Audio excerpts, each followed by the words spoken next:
નમસ્કાર, જય હિન્દ. હું હેમંત મકવાણા, આલીદર જિલ્લા પંચાયત ઇન્ચાર્જ, અને ખાસ કોડીનાર તાલુકાના અને ગીર સોમનાથના દરેક ખેડૂતોને એક મેસેજ દેવા આવ્યો છું. મિત્રો, આપણે જાણીએ છીએ કે બોટાદની અંદર જે ખેડૂતો સાથે જે અન્યાય થયો છે તેના વિરુદ્ધમાં આંદોલન પણ કરવામાં આવ્યું હતું, બરાબર છે.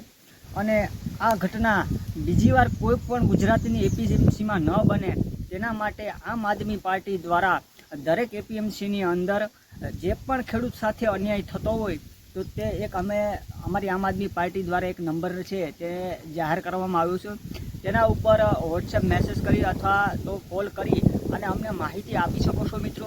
અને ખાસ કરી અને કોડીનારની આસપાસના જે વિસ્તાર છે અને દરેક ખેડૂતોને પણ કહીએ છીએ મિત્રો કે આવી તમારી આજુબાજુની કોઈ એપીએમસીની અંદર આવી કોઈ ઘટના બનતી હોય, કડદા જેવી કે કડદો કરવો અથવા તો બેફામ લૂંટ મચાવવી, વેપારીઓ દ્વારા બેફામ લૂંટ મચાવતા હોય તો એવા સંજોગોની અંદર અમને કોલ પણ કરી શકો છો.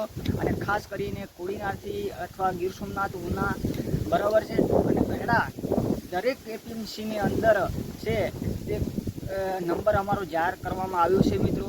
ખેડૂતોને કોઈ પણ અન્યાય થતો હોય, તકલીફ થતી હોય, બરાબર છે, તો અમને કોલ કરજો મિત્રો, અને અમે તમારી 100% મદદ કરીશું. ને આ વિડીયો છે તે દરેક ખેડૂત મિત્રો સુધી પહોંચાડવા વિનંતી. જય હિન્દ, જય જય ગરવી ગુજરાત.